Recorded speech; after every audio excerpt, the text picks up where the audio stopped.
Hello guys, welcome to the YouTube channel grade A uncut. हम government schemes देख रहे थे जिसमें हमने ऑलरेडी आरबीआई रिलेटेड स्कीम्स पढ़ ली है, जैसे कि लीड बैंकिंग 1969 हमने लेक्चर 1 में पढ़ा है, LRS scheme 2004 lecture 2, PIDF payment infrastructure development scheme 2021 lecture 3 में, और RBI retail direct scheme 2021 lecture 4। इसके साथ RBI integrated ombudsman scheme 2021 lecture 5 में हमने कंप्लीट की है। So all RBI related schemes जो बहुत ज़्यादा इंपॉर्टेंट है वो हमने कवर कर ली है। ठीक है, these schemes are very important for any type of examination. आप कोई भी बैंकिंग एग्जामिनेशन लो, आरबीआई ग्रेड बी लो, नाबार्ड ग्रेड ए लो, या फिर एनपीएस हो गया, कुछ भी हो गया। इसके साथ साथ यूपीएससी सिविल सर्विसेज के लिए भी ये बहुत ज़्यादा इंपॉर्टेंट है। अभी हम नेक्स्ट मिनिस्ट्री की तरफ टर्न करते हैं, जो है मिनिस्ट्री ऑफ फाइनेंस। तो ये चीज़ें हमारा हो गया। ठीक है, we are done with this. तो मिनिस्ट्री ऑफ फाइनेंस में भी हम कुछ इंपॉर्टेंट चीज़ें पढ़ेंगे, जैसे कि नेशनल पेंशन सिस्टम हो गया, unified pension scheme under NPS, वात्सल्य योजना, वय वंदना योजना, महिला सम्मान सेविंग सर्टिफिकेट, किसान विकास पत्र, सुकन्या समृद्धि योजना। इसके साथ साथ ये सिक्योरिटी वाली स्कीम, जीवन ज्योति बीमा योजना, सुरक्षा बीमा योजना, जनधन योजना, अटल पेंशन योजना, मुद्रा योजना वगैरह वगैरह। तो मिनिस्ट्री ऑफ फाइनेंस वाली सीरीज हम यहाँ पे शुरू करने जा रहे हैं, और उसमें सबसे पहले हम पढ़ेंगे एनपीएस। ठीक है, National Pension System. Remember, NPS का long form New Pension Scheme नहीं है, नेशनल पेंशन सिस्टम है। अगर एग्जाम में आपको पूछे कि भी एनपीएस का लॉन्ग फॉर्म क्या होता है, क्योंकि आईबीपीएस ये नॉर्मली पूछता है। So remember, National Pension System. So इसी के बारे में हम थोड़ा डिटेल में अभी नीचे डिस्कस करेंगे। So guys, this is our YouTube channel grade A uncut. Please इसे सब्सक्राइब करिएगा। इसके साथ साथ अगर कंटेंट अच्छा लगे तो लाइक भी करिएगा, कमेंट भी करिएगा, और अपने फ्रेंड्स लोगों के साथ शेयर भी करिएगा। ठीक है, तो नेशनल पेंशन सिस्टम हम पढ़ते हैं। भाई, पेंशन वाला आइडिया आपको तो पता है। ठीक है, कि आपकी एक एज होती है, एज लिमिट होती है, फॉर एग्जाम्पल 60 तक। उस टाइम तक आप फिजिकली स्ट्रांग भी होते हो और आप काम भी कर सकते हो, तो आपकी सैलरी वहाँ तक तो आती रहती है। लेकिन आफ्टर 60 वॉट, सो उसी के लिए पेंशन वाली ये सिस्टम है। सो 2004 जनवरी 1, याद रखिएगा ये डेट। सो 1 जनवरी 2004 में एनपीएस लॉन्च की गई थी, लेकिन किसके लिए? Only for government employees. ठीक है, मतलब जो गवर्नमेंट में काम करते हैं उन लोगों के लिए ही नेशनल पेंशन सिस्टम एप्लीकेबल रहेगा। उसके पहले ओल्ड पेंशन स्कीम थी। ठीक है, ये फ़र्क भी हम थोड़ा देखेंगे, लेकिन ये गवर्नमेंट एम्प्लॉयज़ के लिए लॉन्च की गया था। उसके बाद ऑल सिटीज़न के लिए ओपन करी गई थी 1 मई 2009 को। मतलब पहले क्या था, सिर्फ गवर्नमेंट एम्प्लॉय के लिए था, मतलब जिसको गवर्नमेंट की सैलरी मिल रही है वही पेंशन में एनरोल हो सकता था। ठीक है, लेकिन भाई ऐसा कंपलसरी थोड़ी है कि 60 के बाद उनको ही पेंशन की ज़रूरत होती है। कोई भी व्यक्ति को पेंशन की ज़रूरत हो सकती है। सो ऑल सिटीज़न मॉडल लाया गया और उसको अवेलेबल किया गया 1 मई 2009। ठीक है, ये 1 मई महाराष्ट्र डे होता है, याद रखिएगा। सो 1 मई 2009 को ऑल सिटीज़न मॉडल अवेलेबल करवा गया था। कौन सी मिनिस्ट्री के अंतर्गत आती है ये स्कीम? तो मिनिस्ट्री ऑफ फाइनेंस के अंतर्गत आती है। इसको इम्प्लीमेंट कौन करेगा, मतलब रेगुलेट कौन करेगा? तो पेंशन वाला इंस्टीट्यूशंस, जैसे PFRDA, Pension Fund Regulatory Development Authority. So ये क्या करता है? ये स्कीम को रेगुलेट करेगा, एडमिनिस्टर करेगा। Which act? Under PFRDA act 2013। तो एनपीएस के अंतर्गत एनपीएस का आर्किटेक्चर होता है, जैसे पीएफआरडीए रेगुलेट करेगा, बराबर है। यहाँ पे पीएफआरडीए इस स्कीम को रेगुलेट करेगा। इस स्कीम के स्पेशली एनपीएस ट्रस्ट भी लॉन्च किया गया है। अभी एनपीएस ट्रस्ट के अंतर्गत वो सीआरए वाली चीज़ आएगी, सेंट्रल रिकॉर्ड कीपिंग एजेंसी, जो हम यहाँ पे पढ़ रहे हैं। सो यहाँ पे सेंट्रल रिकॉर्ड कीपिंग एजेंसी किसको किया गया है? तो प्रोटियन ईजीओवी टेक्नोलॉजीज लिमिटेड को सीआरए कंसिडर किया गया है। पहले इसका नाम था NSDL, National Securities Depository Limited. So इसको रिप्लेस करके अभी Protean eGov Technologies Limited Central record keeping Agency का काम करती है। सेंट्रल रिकॉर्ड कीपिंग एजेंसी मतलब क्या होता है? एनपीएस के जो कुछ सब्सक्राइबर्स होते हैं उनका टीयर 1 में कितना पैसा है, टीयर 2 में कितना पैसा है, उनको अकाउंट स्टेटमेंट अवेलेबल करवा के देना है। इसके साथ साथ आप जब एनपीएस अकाउंट ओपन करवाते हो तब आपको एक प्रान नंबर मिलता है, PRAN, permanent retirement account number. ठीक है, तो बेसिकली ये सब इशू करने की जिम्मेदारी ये सीआरए की होती है। तो कौन है CRA? Protean eGov Technologies Limited. ये देखिए यहाँ पे एनपीएस की इमेज है, नेशनल पेंशन सिस्टम हैशटैग ज़रूरी है, मतलब पेंशन ज़रूरी है। तो इसका ऑब्जेक्टिव क्या होगा? मैंने ऑलरेडी आपको बता दिया कि जो कुछ रिटायरमेंट नीड्स होती है उसको केटर करने के लिए ही ये सिस्टम है। ठीक है, it is a market link defined contribution scheme. Basically यहाँ पे क्या होता है, अगर आप गवर्नमेंट एम्प्लॉय हो तो कंसिडर करते हैं, सिटीजन मॉडल के लिए तो अलग होती है। अगर आप गवर्नमेंट एम्प्लॉय हो तो आपके सैलरी से कुछ हिस्सा पेंशन फंड में जाएगा। इसके साथ साथ आपका एम्प्लॉयर मतलब आपका गवर्नमेंट, अगर आप किसी बैंक में काम करते हो तो वो बैंक, आप किसी कंपनी में काम करते हो तो वो कंपनी, तो वो एम्प्लॉयर अपना हिस्सा भी यहाँ पे डालेगा। तो ऐसा करके आपका एक फंड हो जाएगा, पेंशन फंड, ठीक है। तो ये आपको एक पेंशन फंड मैनेजर चूज़ करना पड़ता है। फॉर एग्जांपल मेरे केस में मैंने एसबीआई पेंशन फंड को चूज़ किया है। तो एसबीआई पेंशन फंड क्या करेगा, मैंने जो कुछ ऑप्शंस दिए उसको कि भाई मेरा पैसा यहाँ इन्वेस्ट होना चाहिए, इक्विटी में इतना होना चाहिए, कॉर्पोरेट बॉन्ड में इतना होना चाहिए, गवर्नमेंट बॉन्ड में इतना होना चाहिए, वगैरह वगैरह। तो वो चॉइस के अकॉर्डिंग वो इन्वेस्ट करेगा और उसके ऊपर मुझे रिटर्न मिलेगा, ठीक है। और वही रिटर्न मेरी पेंशन कहलाई जाएगी। मतलब आफ्टर 60 तो मुझे एक लमसम अमाउंट मिल सकता है, लेकिन उसके बाद मुझे मंथली पेंशन भी मिलेगी, ठीक है। So it is a market link, लेकिन गारंटी है नहीं कितनी पेंशन आएगी करके। तो इसीलिए तो वो टसल होते रहते हैं ना कि हमें ओल्ड पेंशन स्कीम चाहिए करके। तो हम इस लेक्चर के बाद और एक स्कीम पढ़ेंगे जिसका नाम है यूनिफाइड पेंशन स्कीम, जहाँ पे वो हाइब्रिड है, किसका, एनपीएस का और ओल्ड पेंशन स्कीम का। तो वो हम बाद में पढ़ेंगे। तो फिलहाल ऑब्जेक्टिव क्या है, रिटायरमेंट नीड्स को कंप्लीट करना, मार्केट लिंक होती है। ये स्कीम बड़ी सिंपल है, वॉलंटरी है, पोर्टेबल है, फ्लेक्सिबल है, ठीक है। So these are basically the objectives कि एक फाइनेंशियल सिक्योर रिटायरमेंट प्लान यहाँ पे हम कंसिडर कर सकते हैं। अभी कौन एलिजिबल है, तो पहले तो देखा था हमने कि 1 जनवरी 2004 को एक्सक्लूसिवली गवर्नमेंट एम्प्लॉयज़ के लिए लॉन्च किया गया था, लेकिन 1 मई 2009 से ये ऑल सिटीजन के लिए ओपन करवा दी गया है। तो इसके अंतर्गत 4 मॉडल्स है। पहला है ऑल सिटीजन मॉडल, दूसरा है सेंट्रल गवर्नमेंट या फिर CAB मतलब सेंट्रल ऑटोनोमस बॉडीज़, इसके बाद है स्टेट गवर्नमेंट वाला मॉडल या फिर SAB स्टेट ऑटोनोमस बॉडीज, और उसके बाद फाइनल मॉडल है हमारा कॉर्पोरेट मॉडल, ठीक है। तो how many models are there, 4 models. तो ऑल सिटीजन मॉडल में कौन एलिजिबल है कि जो NPS अकाउंट ओपन कर सकते हैं, तो कोई भी सिटीजन ऑफ इंडिया ये ओपन कर सकता है। So you should be between 18 and 70 years of age. ये देखिए रेसिडेंट हो गया, नॉन रेसिडेंट हो गया, as well as overseas citizen of India, ठीक है। ये भी तो सिटीजन है ही ना, बस ओवरसीज सिटीजन ऑफ इंडिया है। ये NRI है, ये भारत देश में नहीं रहता है, बाहर रहता है, लेकिन वो इंडियन सिटीजन ही है, तो उसके लिए एप्लीकेबल है। तो उसका एज 80 to 70 ईयर्स में होना चाहिए। इसके साथ साथ KYC कंप्लायंस भी किया जाएगा।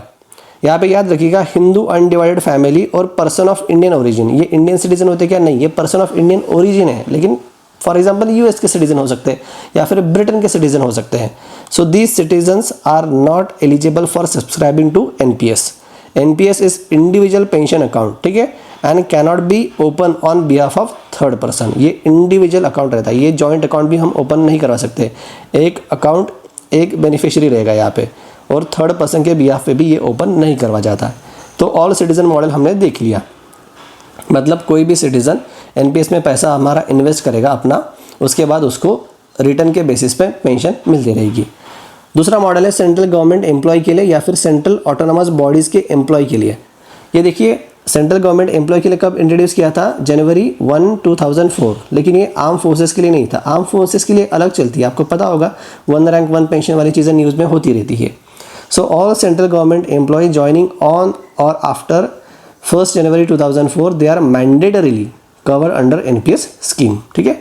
तो उनको ये वाला ऑप्शन है। हम UPS के बारे में जब पढ़ेंगे तब उनके लिए ये भी ऑप्शन ओपन करवा दिया गया है, लेकिन ये दूसरे स्कीम में पढ़ेंगे। It is also extended to employees of central autonomous bodies joining on और आफ्टर जनवरी 1, 2004, ठीक है। सो ये एम्प्लॉय के लिए भी वो एक्सटेंड किया गया है। So as per notification by ministry of finance, central autonomous bodies are allowed to contribute to NPS accounts of their employees who have joined before 1 January 2004, ये भी कंसिडर करना है। सो 2 मॉडल हमने देख लिए, ऑल सिटीजन मॉडल और central government और central autonomous body के एम्प्लॉय के लिए क्या मॉडल है। अभी स्टेट गवर्नमेंट एम्प्लॉय या फिर स्टेट ऑटोनोमस बॉडीज़ के जो एम्प्लॉय है उनके लिए भी ये मॉडल है। बेसिकली इसे क्या बिहाफ पे ये वाला मॉडल काम करेगा, प्रोवाइडेड कि वो वाले स्टेट गवर्नमेंट ने NPS को अडॉप्ट करना चाहिए, ठीक है। तो सेम ही है। उसके बाद कॉर्पोरेट मॉडल, मतलब अगर कोई फॉर एग्जांपल प्राइवेट कंपनी में काम कर रहा है या फिर प्राइवेट बैंक में काम कर रहा है, जैसे HDFC प्राइवेट बैंक्स में है, बराबर है, कोई इन्फोसिस में काम करता है, कोई JP मॉर्गन में काम करता है, तो ये उनके लिए एप्लीकेबल होगा। So the employee will be eligible to open NPS account if you work in any corporate and fulfil following conditions. कैसी कंडीशन है, पहली बात तो आपके कॉर्पोरेट ने NPS का ये जो स्ट्रक्चर है अडॉप्ट करना चाहिए, जैसे कि JP मॉर्गन में NPS वाला स्ट्रक्चर अडॉप्ट करना चाहिए, ठीक है, कर लिया है। आप सिटीजन ऑफ इंडिया होने चाहिए, ठीक है। रेसिडेंट हो, नॉन रेसिडेंट हो, ओवरसीज सिटीजन हो, चलेगा, ठीक है। पर्सन ऑफ इंडियन ओरिजिन नहीं चलेगा क्योंकि वो सिटीजन नहीं है। एज 80 to 70 ईयर्स के बीच में होनी चाहिए और केवाईसी नॉर्म्स को कंप्लाई करना चाहिए। सो कौन से कॉर्पोरेट मॉडल अवेलेबल है, किसके लिए अवेलेबल है? जैसे कंपनीज एक्ट 2013 के अंतर्गत जो कुछ भी एंटिटी रजिस्टर है उसके लिए अवेलेबल है। कोऑपरेटिव सोसाइटी के लिए भी अवेलेबल है। एक्ट ऑफ पार्लियामेंट के अंदर कोई बॉडी अगर एस्टैब्लिश हो रही है, जैसे for example NABARD act of parliament के अंतर्गत है, बराबर, सिडबी भी है, नेशनल हाउसिंग बैंक भी है, तो इसके लिए भी कॉर्पोरेट मॉडल अवेलेबल है। पब्लिक सेक्टर एंटरप्राइजेस जैसे फॉर एग्जांपल भेल हो गया, सेल हो गया, ठीक है, ओएनजीसी हो गया, ये पब्लिक सेक्टर एंटरप्राइजेस है, या फिर कोई गवर्नमेंट कंपनी होगी, इनके एम्प्लॉय के लिए भी ये अवेलेबल है। पार्टनरशिप फर्म जो रजिस्टर्ड है उनके लिए अवेलेबल है, अनरजिस्टर्ड पार्टनरशिप फर्म के लिए नहीं अवेलेबल है। एलएलपी लिमिटेड लायबिलिटी पार्टनरशिप जो कंपनी होती है इनके लिए भी ये अवेलेबल है। प्रोप्राइटरी कंसर्न हो गया, वहाँ पे फॉर एग्जांपल कोई एम्प्लॉय काम कर रहे हैं तो उनके लिए भी ये अवेलेबल हो सकता है। ट्रस्ट और सोसाइटी के लिए भी अवेलेबल है। ये याद रखिएगा 8वां, 9वां और 10वां point. Foreign companies having registration under section this and this of Companies Act in respect of their eligible Indian employ, ठीक है, फॉरेन कंपनी है लेकिन एम्प्लॉय इंडियन है, ठीक है, तो उनके लिए भी ये मॉडल अवेलेबल है कॉर्पोरेट वाला। फॉरेन या diplomatic missions operating in India, जैसे कि किसी देश की एम्बेसी हो गई, हाई कमीशन हो गई, कॉन्सुलेट्स हो गए, बराबर, और यहाँ पे इंडियन एम्प्लॉय काम कर रहे हैं तो इसके लिए भी ये अवेलेबल है। यहाँ पे international organization operating in India, जैसे यूएन का कोई ऑफिस इंडिया में ऑपरेट कर रहा है लेकिन वहाँ पे काम तो हमारे इंडियन एम्प्लॉय कर रहे हैं। डब्ल्यूएचओ का ऑफिस फॉर एग्जांपल वहाँ पे काम कर रहा है लेकिन वहाँ के जो डॉक्टर्स या फिर नर्स है वो इंडियन है। वर्ल्ड बैंक, एडीबी या फिर आईएमएफ, इन सभी के इंडियन एम्प्लॉय के लिए भी ये अवेलेबल रहेगा। सो कॉर्पोरेट मॉडल के बारे में हमने डिस्कस कर लिया। सो एलिजिबिलिटी में हमने क्या दिखा था, सभी के लिए एलिजिबल है provided you should be Indian citizen and 80 to 70 years of age. KYC compliance होने चाहिए। सेंट्रल गवर्नमेंट है तो बाय डिफॉल्ट हो ही जाएगा, स्टेट गवर्नमेंट वाले एम्प्लॉय है तो बाय डिफॉल्ट आप एनपीएस में आ ही जाओगे। कॉर्पोरेट मॉडल के लिए भी हमने डिटेल में चीज़ें देखी है। सो ये हमने देखा एलिजिबिलिटी पैरामीटर। अभी क्या बोल रहा है, एम्प्लॉयर मतलब जहाँ पे हम काम कर रहे हैं has the following option for implementation of NPS for its employee. पहली तो कि भाई पीएफआरडी से रजिस्ट्रेशन ऑप्टेन कर ले, या फिर दूसरा you register with the CRA central record keeping agency as an employer या फिर corporate under NPS corporate model by applying as a corporate head office through registered point of presence, ठीक है, तो ये वाला उसके लिए ऑप्शंस है। यहाँ पे नोट रखिएगा कि only Indian citizens, NRIs and Overseas citizen of India holders can maintain NPS account. PFRD ने एक नया रूल इशू किए हैं कि individuals who renounce their Indian citizenship and lack OCI card are required to close their NPS accounts. मतलब जिस individual ने भारतीय सिटीजनशिप को छोड़ी है या फिर उनके पास ओसीआई कार्ड नहीं है वो एनपीएस अकाउंट्स क्लोज करें। Further Hindu undivided family and person of Indian origin they are not eligible. तो हमने देख लिया कि एनपीएस क्या है, उसके ऑब्जेक्टिव्स क्या है, उसकी एलिजिबिलिटी क्राइटेरिया क्या है, ऑल मॉडल्स हमने देख लिए। सो बेसिकली समझ लीजिए कि आपका फॉर एग्जांपल एनपीएस अकाउंट अभी ओपन हो गया तो आपको क्या मिलता है, आपको एक मिलता है प्रान नंबर या फिर प्रान कार्ड, जैसे पैन कार्ड होता है वैसे। प्रान मतलब क्या होता है, परमानेंट रिटायर अकाउंट नंबर। कौन इशू करता है ये, CRA central record keeping agency. कौन है यहाँ पे, हमने देखा था कि प्रोटियन ईजीओवी टेक्नोलॉजीज लिमिटेड, पहले एनएसडीएल था। सो ये प्रान नंबर होता है, ये 12 डिजिट नंबर होता है, ठीक है। यहाँ पे अल्फा न्यूमेरिक नहीं है, सिर्फ डिजिट ही है। यहाँ पे देखिए मैंने इमेज यहाँ पे मेंशन की है कि गवर्नमेंट ऑफ इंडिया लिखा है, ये गवर्नमेंट का एम्प्लॉय होगा। यहाँ पे नेशनल पेंशन सिस्टम इसका नाम है, पिता का नाम है, यहाँ पे डेट ऑफ बर्थ है, ठीक है, ताकि आपको एज पता चल जाए कि आप 80 to 70 के बीच में हो या नहीं करके। और इसके साथ साथ आपका प्रान नंबर है, परमानेंट रिटायरमेंट अकाउंट नंबर। ये देखिए भाई 12 डिजिट नंबर है, यहाँ पे कोई भी अल्फा न्यूमेरिक कैरेक्टर नहीं है। पैन नंबर में देखिएगा आपको अल्फा न्यूमेरिक दिखेंगे, ठीक है, वो 10 नंबर का होता है अल्फा न्यूमेरिक वाला। तो सीआरए ने आपको प्रान नंबर इश्यू करवा दिया। अभी आपको एक्सेस मिलेगा एनपीएस अकाउंट्स का। तो किस तरह के अकाउंट्स होते हैं, तो 2 टाइप्स ऑफ अकाउंट्स होते हैं। पहला अकाउंट होता है टीयर 1 अकाउंट्स और दूसरा होता है टीयर 2 अकाउंट। तो टीयर 1 अकाउंट क्या होता है, ये बेसिकली परमानेंट रिटायरमेंट अकाउंट रहेगा, ठीक है, इसको हम बोलेंगे पेंशन अकाउंट, इसका दूसरा नाम भी है पेंशन अकाउंट। और टीयर 2 अकाउंट का दूसरा नाम है इन्वेस्टमेंट अकाउंट, ठीक है। ये एक्सप्लेन करते हैं। ये देखिए टीयर 1 में पैसा कौन सा जाता है, जैसे फॉर एग्जांपल मैं अभी गवर्नमेंट एम्प्लॉय हूँ तो मेरी सैलरी स्लिप से एक पैसा कट रहा है, बराबर, कुछ हिस्सा कटेगा। फॉर एग्जांपल अगर मेरी सैलरी से 9,000 रुपये कट रहा है, ये मेरा कंट्रीब्यूशन हो गया। इसके साथ साथ एम्प्लॉयर का भी कंट्रीब्यूशन रहेगा। मतलब फॉर एग्जांपल गवर्नमेंट या फिर गवर्नमेंट की कोई एजेंसी या फिर कोई बैंक यहाँ पे 9,000 के आसपास पैसा डालेगी या फिर उससे ज़्यादा डालेगी, ठीक है। तो ऐसे करके नियर अबाउट 18 to 20,000 यहाँ पे जमा हो रहा है, कहाँ पे, फंड में। अभी मैं एक पेंशन फंड मैनेजर चूज़ करूँगा, जैसे मैंने आपको बोला कि मेरा पेंशन फंड मैनेजर है SBI पेंशन फंड, ठीक है। इसको मैं ऑप्शंस दूंगा कि भाई मेरा इक्विटी में इतना जाना चाहिए, गवर्नमेंट बॉन्ड में इतना जाना चाहिए, कॉर्पोरेट बॉन्ड में इतना जाना चाहिए। फॉर एग्जांपल मैंने बोल दिया कि 50, 25, 25 ये % वाला शेयर हुए, तो ये SBI पेंशन फंड मैनेजर इसके हिसाब से वो इन्वेस्ट करेगा, ठीक है। तो ये हो गया Tier 1 permanent account. So this is a permanent retirement account into which regular contributions made by the subscriber and or their employee are credited and invested as per the scheme or fund manager chosen by you। और यहाँ पे मैं invest कर सकता हूँ खुद, जैसे मैं चाहूँ वैसे। This is a voluntary optional and withdrawable account, ठीक है। यहाँ पे विड्रॉ करने के लिए रूल्स एंड रेगुलेशंस एप्लीकेबल हो गए। यहाँ पे विड्रॉ करने के लिए कोई भी लिमिट या फिर कोई भी रेस्ट्रिक्शंस, कोई भी रूल्स रेगुलेशंस नहीं है, क्योंकि मैं यहाँ पे खुद पैसा डाल रहा हूँ, मेरा एम्प्लॉय यहाँ पे डाल नहीं रहा है, ठीक है। जैसे एम्प्लॉयर नहीं डाल रहा है, तो मैं इसको कितने टाइम पे भी निकाल सकता हूँ। सो देखिए, तो यहाँ पे कंडीशन है कि it is allow only you have active Tier 1 account. अगर ये एक्टिव है तो ही आप Tier 2 अकाउंट ओपन कर सकते हो। The withdrawals are permitted from this account as and when you require, जैसे चाहे मन, ठीक है, वैसे आप पैसे निकाल सकते हो। एक बार फिर से नीचे देख लेते हैं। Tier 1 account individual pension account है, ये ऑप्शनल अकाउंट है या फिर इन्वेस्टमेंट अकाउंट बोलेंगे, and requires active Tier 1 account. Second, withdrawal as per exit and withdrawal rules and regulations, ठीक है। यहाँ पे रूल्स एंड रेगुलेशंस काम करेंगे। यहाँ पे अनरेस्ट्रिक्टेड विड्रॉल से कितने बार भी आप विड्रॉ करो। Tier 1 अकाउंट ओपन करने के लिए मिनिमम कंट्रीब्यूशन कितना लगता है, 500 रुपया ओपन करने के लिए, ठीक है। और यहाँ पे minimum contribution to open Tier 2 account is 250 रुपया, ठीक है, इसका हाफ है। पर ईयर कंट्रीब्यूशन मिनिमम कितना होना चाहिए NPS में, Tier 1 अकाउंट में, तो वो है 1000 रुपीज़। पहले ये 6000 के आसपास था, ठीक है। ये नंबर चेंज होते रहते हैं, थोड़ा देख लेना। मैंने ऑफिशियल वेबसाइट से लिया NPS के, तो ये these are considered correct as on date. तो मिनिमम कंट्रीब्यूशन पर ईयर कितना है, 1000, और मिनिमम कंट्रीब्यूशन टू ओपन कितना है, 500। यहाँ पे there is no restrictions on minimum contribution per year, ठीक है, लेकिन इतना होना चाहिए टू ओपन Tier 2 अकाउंट 250।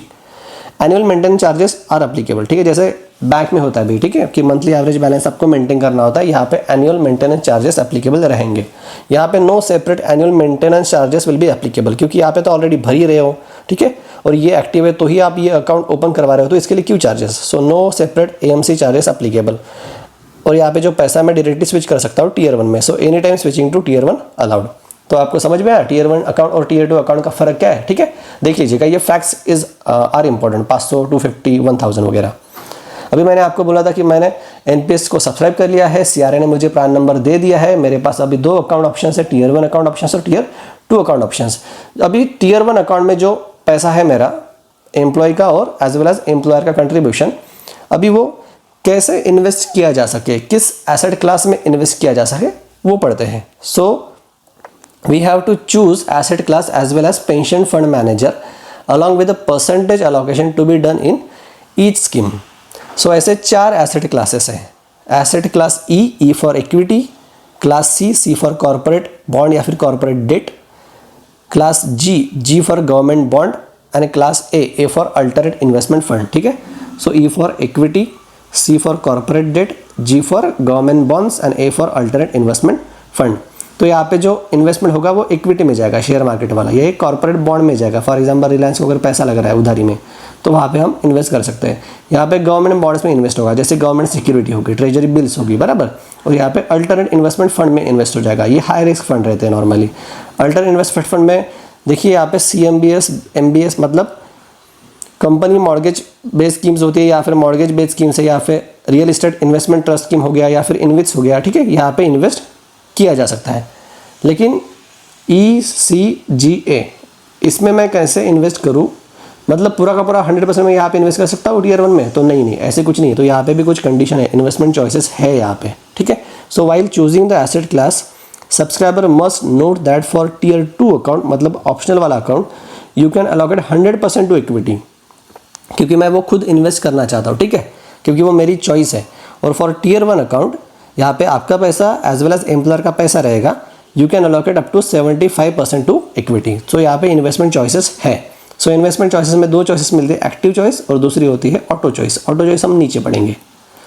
अभी एक्टिव चॉइस में you can plan and choose on how your contribution is to be invested. मैं प्लान कर सकता हूँ, मैं चूज कर सकता हूँ कि मैंने जो पैसा कंट्रीब्यूट किया है वो कैसे इन्वेस्ट किया जाए। You can choose PFM, pension fund manager, as well as scheme, as well as percent allocation in the asset classes. लेकिन कुछ रिस्ट्रिक्शंस है, मैक्सिमम अलोकेशन क्राइटेरिया है।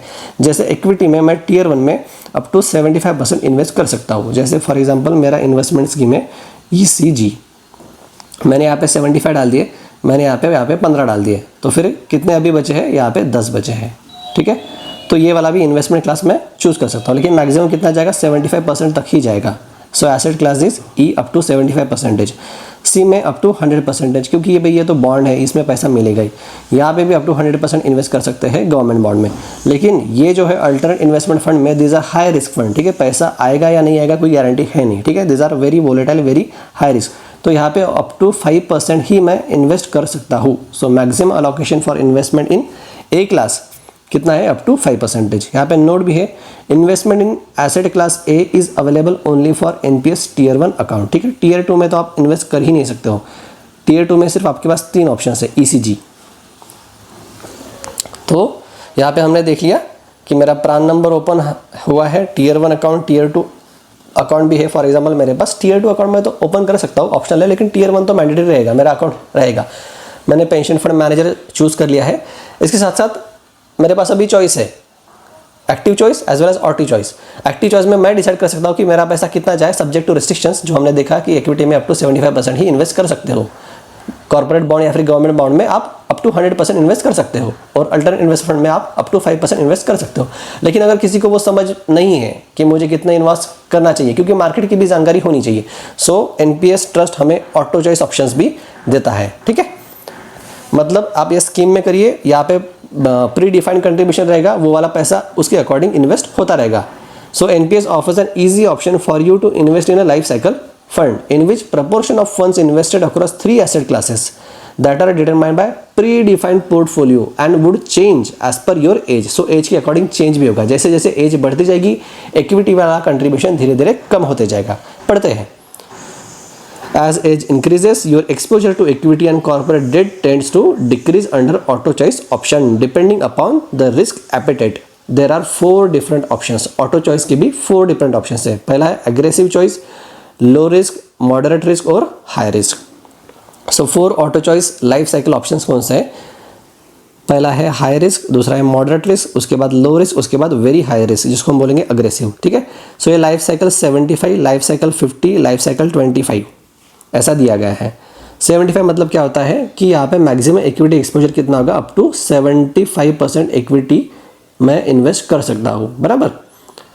और यहाँ पे ऐसे दिया था, देखिए 15E 55Y means at the age of 15 75% in the equity and decreases till the age 55। मतलब ये जो लाइफ साइकिल है कि जब अगर मैं फॉर एग्जांपल 15 एज पे हूँ तो 75% इन्वेस्ट हो सकता है, लेकिन जैसे जैसे एज बढ़ती जाएगी ये 75 से कम होते जाएगा। ये नीचे हम डिटेल में पढ़ेंगे, मैंने यहाँ पे देखिए ये इलस्ट्रेशन कर लिया है। सो ऑटो एडजस्टमेंट एज 55 ईयर्स है। This is for aggressive investor who can tolerate higher volatility for potentially higher returns। So life cycle 75 वाला ऑप्शन है, लाइफ साइकिल 50 वाला ऑप्शन है, लाइफ साइकिल 25 वाला ऑप्शन है। इसके साथ लाइफ साइकिल एग्रेसिव मतलब इसके ऊपर वाला भी, मतलब अप टू 85% ऑफ इक्विटी में इन्वेस्ट कर सकते हो। तो एक यहाँ पे एग्जांपल देख लेते हैं कि लाइफ साइकिल 75 ये हाई रिस्क है और मैक्सिमम इक्विटी हम कंट्रीब्यूट कर सकते हैं 75%। समझ लीजिए कि आप एज 75 के हो तो यहाँ पे 75% अप टू आप इन्वेस्ट कर सकते हो, यहाँ पे 15% और यहाँ पे 10%। सो ऐसे आप टोटल करोगे तो आपको मिलेगा नियर अबाउट 100%। ठीक है, तो देखिए जैसे जैसे एज आपकी बढ़ रही है, देखिए ये तो रफली किया है भाई 25, उसके बाद 35, 40। ठीक है, लेकिन PFRD का टेबल अलग होता है। ठीक है, उसकी एज लिमिट अलग होती है। ये समझने के लिए टेक्निकली इनकरेक्ट एग्जाम्पल है। बेसिकली यहाँ पे मुझे कन्वे ये करना है कि जैसे जैसे एज इंक्रीज होते रहेगा यहाँ पे इक्विटी वाला कंट्रीब्यूशन आपका धीरे धीरे कम होते जाएगा। और ये देखिए जो बॉन्ड या फिर गवर्नमेंट बॉन्ड्स वाला जो कंट्रीब्यूशन होता है ये धीरे धीरे आपका बढ़ता जाएगा। ठीक है, इसके साथ कुछ अदर फीचर्स भी देख लेते हैं। जैसे हमको पता है कि डिडक्शंस नियर अबाउट 1.5 लाख का मिलता है हमको इनकम टैक्स एक्ट के अंतर्गत। लेकिन अगर आप Tier 1 अकाउंट में 50,000 तक का इन्वेस्टमेंट करते हो तो आपको ये एडिशनल डिडक्शन मिल जाएगा। ठीक है, मतलब 1.5 प्लस 0.5, तो ऐसे अप टू 2 लाख तक का आपको डिडक्शन मिल जाएगा इनकम टैक्स जो टैक्सेबल इनकम होती है उसमें से। उसके साथ साथ डायरेक्ट रेमिटेंस फैसिलिटी भी अवेलेबल है, ठीक है। ये क्या है, it is distant from PRAN number. It allows to get same day net asset value on investment by register a virtual account number. QR code can be use to deposit contribution, ठीक है। So net asset value कितना है वो भी आपको यहाँ पे मिल जाएगा। कुछ गाइडलाइंस रिवाइज हुई है, जैसे देखिए PFRDA has permitted subscribers who join after the age of 65 years to allocate up to 50% of the funds in equity, ठीक है। मतलब जो व्यक्ति NPS ज्वाइन कर रहा है लेकिन कितने एज के बाद, तो 65 ईयर्स के बाद, तो भाई उसके तो 5 साल ही बचे ना सिर्फ। सो वो भी अप टू 50% उसका फंड इक्विटी में इन्वेस्ट कर सकता है। Subscriber who have closed their NPS accounts will also be allowed to start a new accounts as per increased age eligibility norms, ठीक है। जिसके NPS अकाउंट्स थे लेकिन वो क्लोज हो गए तो वो भी फिर से ओपन करवा सकता है। On exit conditions for subscriber joining NPS beyond the age of 65 years, ठीक है। 65 के बाद जो ज्वाइन कर रहे हैं, PFRDA said that normal exit shall be after 3 years. तो 65 के बाद अगर ज्वाइन कर लिया फॉर एग्जाम्पल, तो 66 हो गया, 67 हो गया, 68 हो गया, तो 68 के बाद वो एग्जिट कर सकते हैं और वो एग्जिट रहेगा नॉर्मल एग्जिट। अगर 3 साल के पहले एग्जिट कर रहा है, exit before completion of 3 years, it shall be treated as premature exit. In case of premature exit if the corpus is less than 2.5 lakhs, ठीक है। अगर प्री मैच्योर एग्जिट करना है मतलब लेस दैन 3 ईयर्स वाला, और जो fund वहाँ पे जमा है वो 2.5 लाख से कम है, so subscribers may opt to withdraw entire accumulated amount in a one go. पूरा का पूरा पैसा वो निकाल सकता है। इसके साथ साथ partial withdrawal can happen maximum of 3 times during the entire tenure of subscription if subscriber has completed at least 3 years from date of joining, ठीक है। अगर सब्सक्राइबर ने 3 साल कंप्लीट कर लिए हैं तो पार्शियल विड्रॉल फैसिलिटी भी है, लेकिन ये मैक्सिमम 3 times पार्शियल विड्रॉ कर सकता है। और कितना विड्रॉ कर सकता है, he or she can withdraw up to 25% of the contribution at any time excluding those made by your employer। कि समझ लीजिए कि एम्प्लॉय फॉर एग्जांपल 1 लाख वाला कंट्रीब्यूशन मैंने डाला है और मेरे एम्प्लॉय ने भी 1 लाख तक का डाला है, तो मैं इसका 25% मतलब मैं सिर्फ 25,000 रुपये निकाल सकता हूँ, ठीक है। So partial withdrawal can withdraw up to 25% of the contribution excluding the contribution made by employer, ठीक है। Circumstances for partial withdrawal, higher education हो सकता है उसके लिए विड्रॉ कर सकते हैं, या फिर मैरिज वाली चीज़ है, ठीक है, उसके लिए विड्रॉ कर सकते हैं। मतलब जो कुछ इंपॉर्टेंट या फिर इमरजेंसी वाली चीज़ें आते हैं उसके लिए विड्रॉ कर सकते हैं। ये देखिए यहाँ पे पैन नंबर और प्रान नंबर का डिफरेंस दिया है। ये है पैन नंबर, ये देखिए अल्फ़ा न्यूमेरिक है ABCDE 1 2 3 4 F, ठीक है। तो यहाँ पे 4 नंबर से सिर्फ, और जो 6 है वो बेसिकली अल्फ़ाबेट्स है। यहाँ पे भी नेम रहता है, एप्लीकेंट नेम, पिता का नेम रहेगा, डेट ऑफ बर्थ भी रहेगी और उसकी सिग्नेचर रहेगी। यह देखिए कि government of India Atal pension योजना, ठीक है। तो ये भाई प्रान नंबर रहेगा। कौन इशू करता है, तो पैन इशू करता है होता है income tax department of India under CBDT।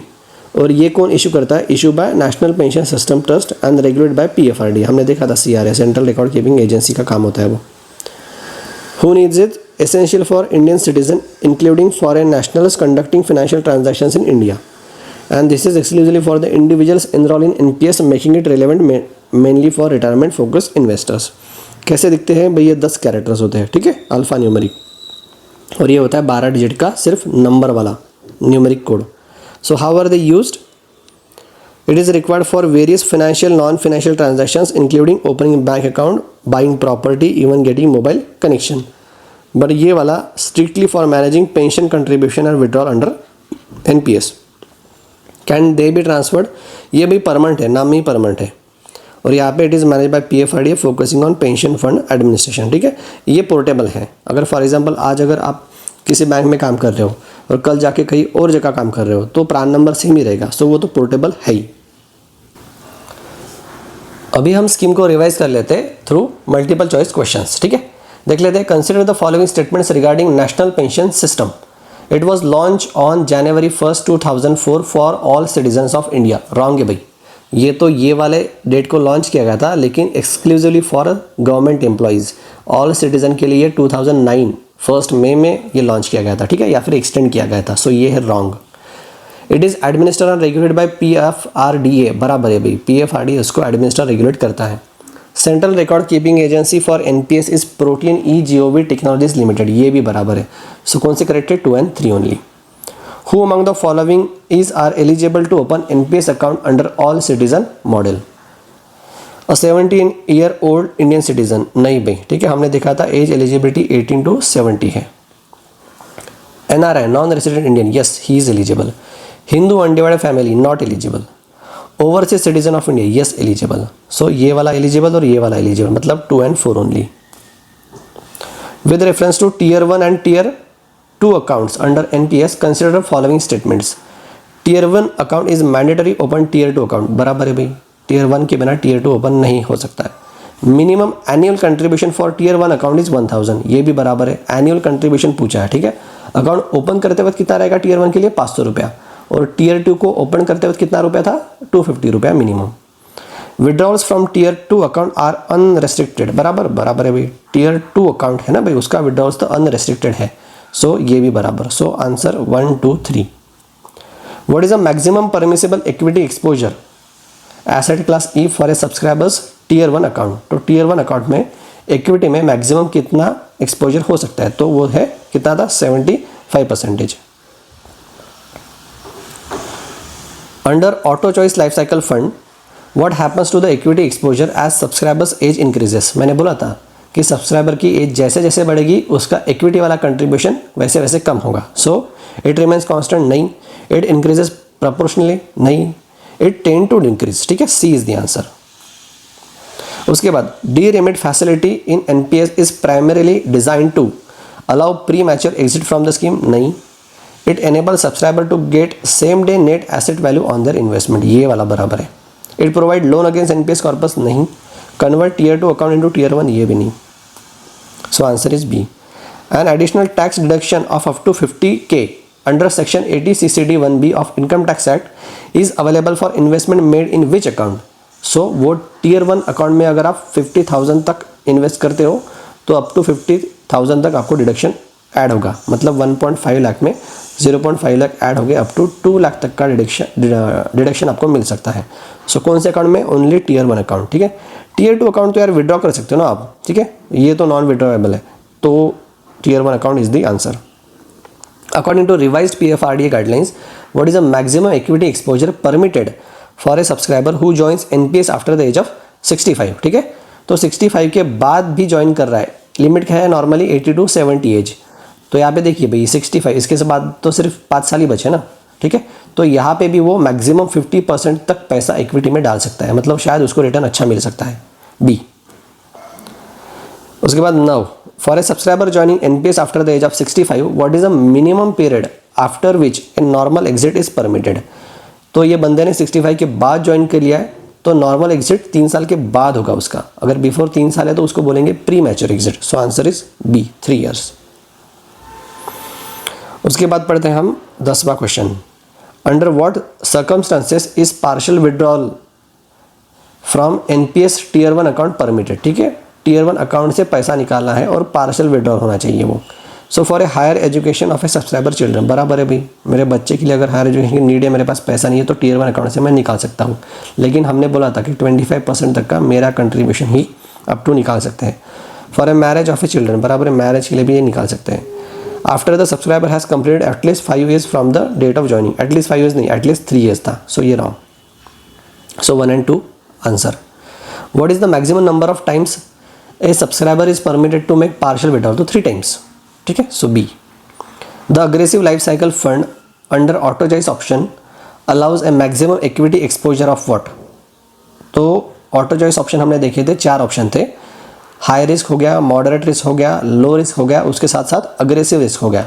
तो हाई रिस्क में अप टू 75% इक्विटी में जा सकता है, मॉडरेट में अप टू 50% इक्विटी में जाएगा, और लो रिस्क में अप टू 25% इक्विटी में जाएगा। मतलब मिनिमम 25% इक्विटी में तो जाना ही चाहिए।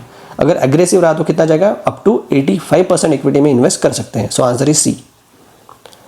विच of the following entity are eligible to adopt NPS under the corporate model? तो कौन कॉर्पोरेट मॉडल के अंतर्गत एनपीएस अडॉप्ट कर सकते हैं? पहला एलएलपी, बराबर, अडॉप्ट कर सकते हैं। प्रोप्राइटरी कंसर्न अडॉप्ट कर सकते हैं। Foreign companies for their eligible Indian employ, ये भी कर सकते हैं। सो 1, 2, 3, क्योंकि बेसिकली इंडियन एम्प्लॉय के लिए है, इंडियन सिटीजन के लिए है। A unique 12-digit number issue to every NPS subscriber is known as PRAN number, permanent retirement account number. उसके बाद देखेंगे हम 15th question, in case of a premature exit from the NPS if accumulated corpus is less than how much, less than 2.5 lakhs, तो वो पूरा का पूरा पैसा वापस लेके जा सकता है। So he can opt to withdraw the entire accumulated amount in a one go. तो ये चीज़ें हमने पढ़ ली है नेशनल पेंशन सिस्टम के बारे में। नेशनल पेंशन सिस्टम के बारे में क्या एलिजिबिलिटी क्राइटेरिया है, कौन से मॉडल्स है, कब वो लॉन्च की गई थी, कब वो एक्सटेंड की गई थी, किसके लिए एक्सटेंड की गई थी। 4 मॉडल्स हमने देखे, ऑल सिटीजन मॉडल हो गया, central government central autonomous bodies वाला, state government state autonomous body वाला, और कॉर्पोरेट मॉडल वो किसके लिए अवेलेबल है ये भी हमने देखा। समझ लीजिए कि आपने कोई भी मॉडल के अंतर्गत अगर एनपीएस में सब्सक्राइब किया है तो आपको क्या मिलेगा, प्रान नंबर मिलेगा। किसके द्वारा, तो सेंट्रल रिकॉर्ड कीपिंग एजेंसी के द्वारा। कौन है अभी सेंट्रल रिकॉर्ड कीपिंग एजेंसी, तो Protean eGov Technologies Limited, earlier known as NSDL. ठीक है, तो आपको प्रान नंबर मिल गया, फिर आपके पास टियर 1 अकाउंट ओपन हो गया। टियर 2 अकाउंट अपने आप ओपन होता है क्या, नहीं, आप अगर चाहे तो वो ऑप्शनल इन्वेस्टमेंट अकाउंट है। टियर 1 अकाउंट ये परमानेंट अकाउंट है। टियर 1 से आप पैसा विड्रॉ करने के लिए रूल्स एंड रेगुलेशंस को फॉलो करना पड़ेगा। टियर 2 में ऐसी चीज़ है नहीं कि आपको चीज़ें फॉलो करनी पड़ेगी करके। जैसे हमने देखा था कि minimum contribution to open tier 1 account कितना है, तो वो है 500 रुपया, और मिनिमम एनुअल कितना है, तो वो 1000 रुपीज़। अगर यही हम टियर 2 के बारे में बात करें तो minimum amount to open tier 2 account कितना है, 250 रुपीज़ हमको करना पड़ेगा, और ऐसा एनुअल वाला कोई है नहीं। यहाँ पे देखिए एएमसी चार्जेस एप्लीकेबल थे क्या टियर 1 में, तो एप्लीकेबल थे, लेकिन टियर 2 के लिए एप्लीकेबल नहीं है एएमसी चार्जेस। उसके बाद हमने कौन सी चीज़ें देखी थी, कोई अदर फीचर्स भी देखे थे, जैसे 50,000 तक का अगर आप इन्वेस्टमेंट करते हो टियर 1 में तो आपको डिडक्शन मिलेगा, मतलब ओवरऑल टोटल डिडक्शन आपको 2 लाख के आसपास मिलता है। हमने ये चीज़ें भी देख ली। उसके बाद हमने डिटेल में एमसीक्यूज वगैरह भी पढ़ लिए। तो ये हो गई नेशनल पेंशन सिस्टम। हमने जो मिनिस्ट्री ऑफ फाइनेंस की स्कीम देख रहे हैं उसका, अभी इसके बाद हम इसका ही एक कंपोनेंट देखेंगे जिसका नाम है यूनिफाइड पेंशन स्कीम, लेकिन वो मिलेंगे नेक्स्ट लेक्चर में। बाय।